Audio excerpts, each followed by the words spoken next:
You, O Lord, awake us to delight in your praise, for you made us for yourself, and our heart is restless until it rests in you. Book 1.1. And lo, my infancy died long since, and I live.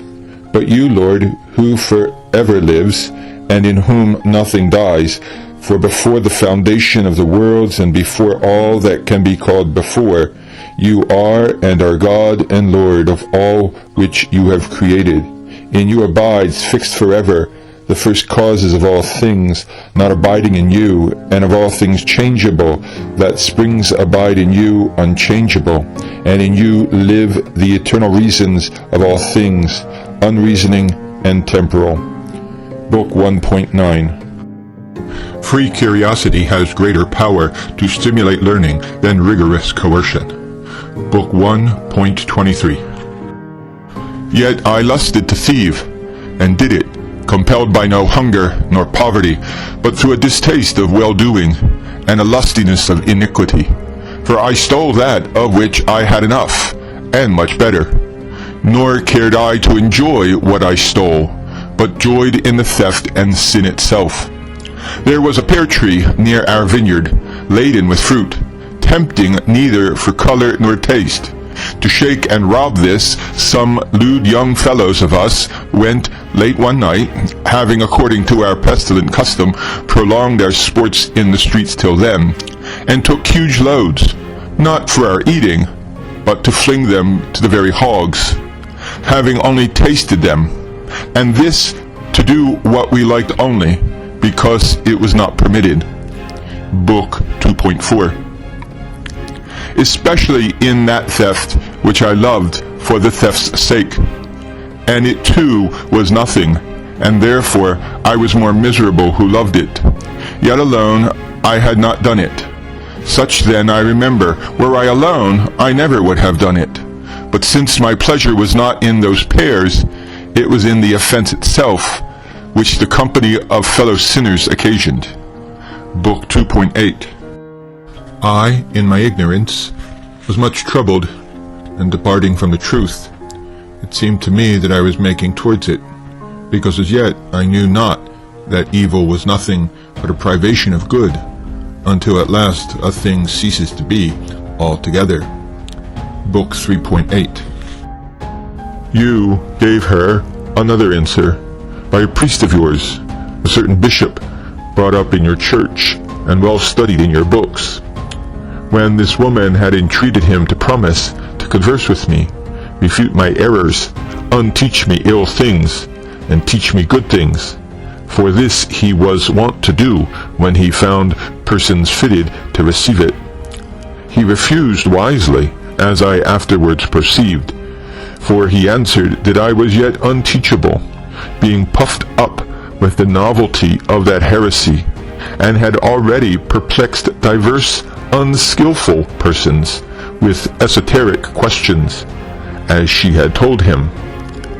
But let him alone a while, said he. Only pray God for him. He will of himself, by reading, find what that error is, and how great its impiety. At the same time, he told her how himself, when a little one, had by his seduced mother been consigned over to the Manichees, and had not only read, but frequently copied out almost all their books, and had, without any argument or proof from anyone, seen how much that sect was to be avoided, and had avoided it. When even after he had said this, she would not be satisfied, but urged him more, with entreaties and many tears, that he would see me and discourse with me. He, a little displeased at her persistence, said, Go your way, and God bless you, for it is not possible that the son of these tears should perish. Which answer she took, as she often mentioned in her conversations with me, as if it had sounded from heaven. Book 3.12. For a long time, sore sick of a fever, he lay senseless in a death sweat, and his recovery being despaired of, he was baptized, without his knowledge. Myself, meanwhile, little caring, and presuming that his soul would retain rather what it had received from me, not what was wrought on his unconscious body. But it proved far otherwise, for he was refreshed and restored. Forthwith, as soon as I could speak with him, and I could, so soon as he was able, for I never left him, and we hung too much upon each other, I tried to jest with him, as though he would jest with me, at that baptism which he had received, when utterly absent in mind and feeling. But he had now understood that he had received. But he so shrunk from me, as from an enemy, and with a wonderful and sudden freedom bade me, if I would continue as his friend, forbear such language to him. I, all astonished and amazed, suppressed all my emotions till he should grow well, and his health was strong enough for me to deal with him as I would. But he was taken away from my frenzy, that with you he might be preserved for my comfort. A few days after, in my absence, he was attacked again by the fever, and so departed. Book 4.3. Wretched was I, and wretched is every soul bound by the friendship of perishable things. He is torn asunder when he loses them, and then he feels the wretchedness which he had before he lost them. So was it then with me. I wept most bitterly, and found my comfort in bitterness. Book 4.6. Withdrawing themselves from your gentleness, and stumbling at your uprightness, and falling upon their own ruggedness, ignorant in truth that you art everywhere, whom no place encompasses, and you alone are near, even to those that remove themselves far from you. Let them be turned and seek you, because even though they have forsaken their Creator, you have not forsaken your creation. Let them be turned and seek you, and behold, you are there in their heart, in the heart of those that confess to you, and cast themselves upon you, and weep in your bosom after all their rugged ways. Book 5.2. For I still thought that it was not we who sinned, but that other nature I did not know that sinned in us, and it delighted my pride to be free from blame. And when I had done any evil, not to confess I had done any, so that you might heal my soul, because it had sinned against you. But I loved to excuse it, and to accuse I know not what other thing which was within me, but which was not me. But in truth it was wholly I, and my impiety had divided me against myself, and that sin was the more incurable, because I did not judge myself a sinner. Book 5.10. But when he was reading, his eye glided over the pages, and his heart searched out the sense, but his voice and tongue were at rest. Perchance he dreaded that if the author he read should deliver anything obscurely, some attentive or perplexed hearer would desire him to expound it, or to discuss some of the harder questions, so that his time being thus spent, he could not turn over so many volumes as he desired, although the preserving of his voice, which a very little speaking would weaken, might be the truer reason for his reading to himself. Book 6.3. Then, little by little, with the most tender and most merciful hand, touching and composing my heart, did you, O Lord, persuade me, considering the innumerable things which I believed but had not seen, nor was I present while they were done, as so many things in secular history, so many reports of places and of cities, which I had not seen, so many of friends, so many of physicians, so many continually of other men, which unless we should believe them, we should do nothing at all in this life. And lastly, with how unshaken an assurance I believed of what parents I had been born, which I could not know, had I not believed upon hearsay. Book 6.5.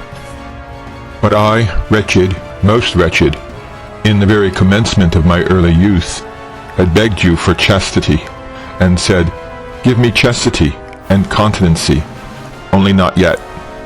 For I feared lest you should hear me soon, and soon cure me of the disease of concupiscence, which I wished to have satisfied rather than extinguished. Book 8.17. Remember not our former iniquities, for I felt that I was held by them. I sent up these sorrowful words, How long, how long? Tomorrow and tomorrow. Why not now? Why not this hour, as an end to my uncleanness? So I was speaking and weeping in the most bitter contrition of my heart, when lo, I heard from a neighboring house a voice, as of boy or girl, I know not, chanting and oft repeating, Take up and read, take up and read. Instantly my countenance altered. I began to think most intently whether children were wont in any kind of play to sing such words, nor could I remember ever to have heard the like. So, checking the torrent of my tears, I arose, interpreting it to be no other than a command from God to open the book and read the first chapter I should find.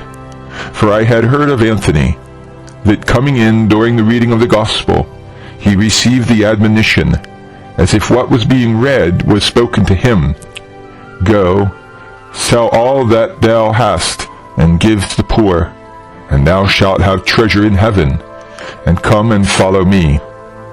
And by such oracle he was forthwith converted unto you. Eagerly then I returned to the place where Alypius was sitting, for there I had laid the volume of the Apostle. When I arose thence, I seized, opened, and in silence read that section on which my eyes first fell.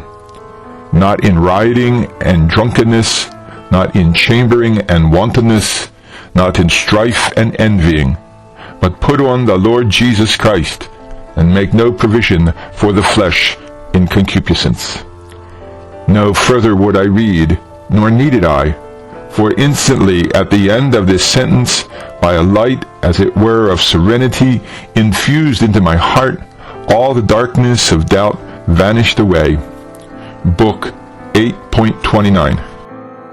The devout people kept watch in the church, ready to die with their bishop, your servant. There my mother, your handmaid, bearing a chief part of those anxieties and watchings, lived for prayer. We, yet unwarmed by the heat of your spirit, still were stirred up by the sight of the amazed and disquieted city. It was then first instituted that after the manner of the Eastern churches, hymns and psalms should be sung, lest the people should grow faint through the tediousness of sorrow. And from that day to this, the custom is retained in diverse, yea, almost all, your congregations throughout other parts of the world. Book 9.7.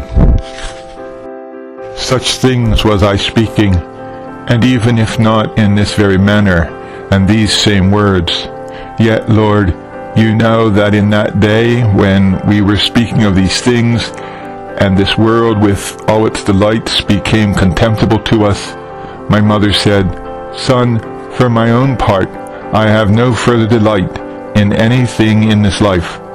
What I am to do here, and why I am here, I know not, now that my hopes in this world are accomplished. There was one thing for which I desired to linger for a while in this life, that I might see you become a Catholic Christian before I died. My God has done this for me more abundantly, in that I should now see you despising earthly happiness and having become his servant. What more do I do here? What answer I made her about these things I remember not. For scarce 5 days after, or not much more, she fell sick of a fever, and in that sickness one day she fell into a swoon, and was for a while withdrawn from these visible things. We hastened round her, but she was soon brought back to her senses, and looking on me and my brother standing by, said to us inquiringly, "Where was I?" And then looking fixedly on us with grief amazed, "Here," she said, "shall you bury your mother." I held my peace and refrained weeping, but my brother spake something, wishing for her as the happier lot, that she might die not in a strange place, but in her own land. Whereat she, with anxious look, checking him with her eyes, for that he still savoured such things, and then looking upon me, she said, "Behold what he said." And soon after to both of us she said, "Lay this body anywhere. Let not the care for that in any way disquiet you. This only I request, that you would remember me at the Lord's altar, wherever you be." And having delivered this sentiment in what words she could, she held her peace, being exercised by her growing sickness.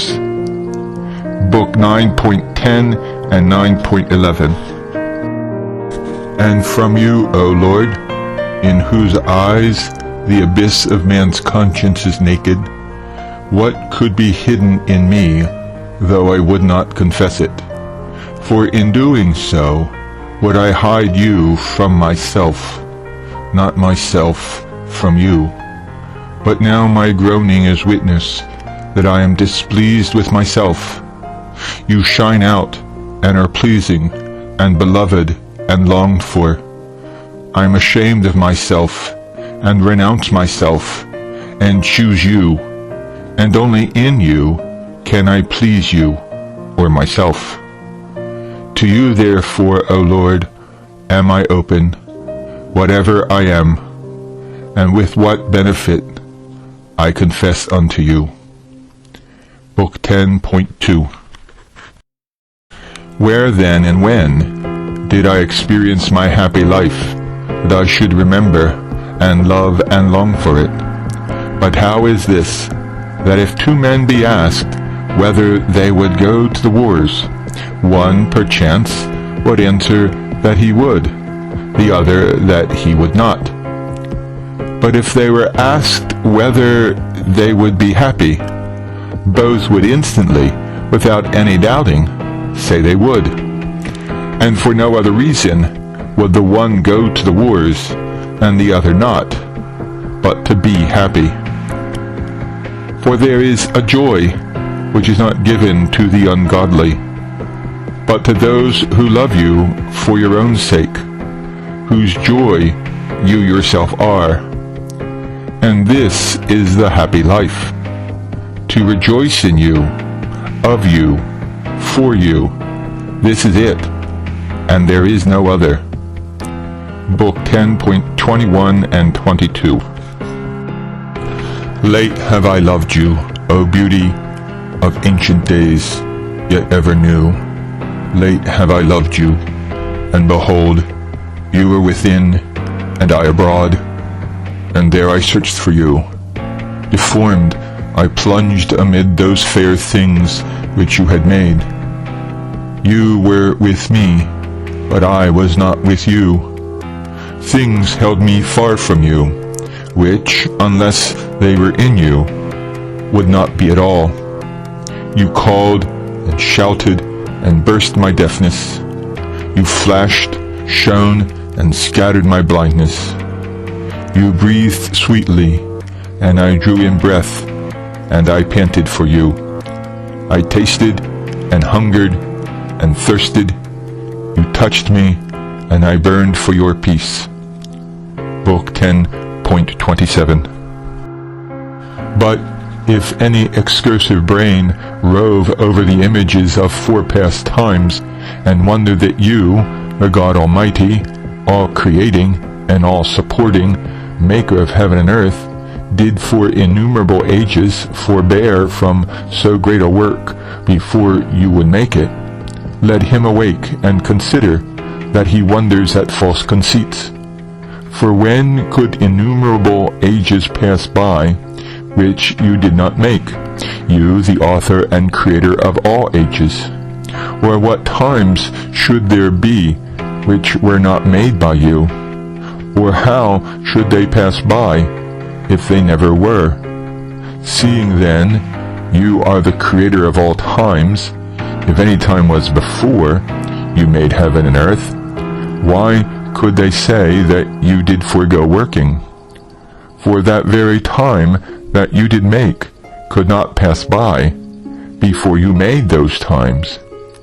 But if before heaven and earth there was no time, why is it asked what you did before then? For there was no then when there was no time. Your years are one day, and your day is not daily, but today. Seeing your today gives not place unto tomorrow, and neither does it replace yesterday. Your today is eternity. Therefore you did beget the co-eternal, to whom you said, This day I have begotten you. You have made all things, and before all times you are, nor in any time was time not. At no time, then, had you not made anything, because time itself you made. Book 11.13. Lord, in whose bosom is no contradiction, pour down a softening dew into my heart, so that I may patiently bear with those who say to me, not because they have a divine spirit, and have seen in the heart of your servant what they speak, but because they are proud, not knowing Moses' opinion, but loving their own, not because it is truth, but because it is theirs. Otherwise they would equally love another true opinion, as I love what they say, when they say the truth, not because it is theirs, but because it is true. And on that very ground it is not theirs, because it is true. But if they therefore love it, because it is true, then it is both theirs and mine, as being in common to all lovers of truth. But whereas they contend that Moses did not mean what I say, but what they say, this I like not, love not. For though it were so, yet their rashness belongs not to knowledge, but to overboldness, and not insight, but vanity was its parent. Book 12.25. You, O Lord, awake us to delight in your praise, for you made us for yourself, and our heart is restless until it rests in you. Book 1.1.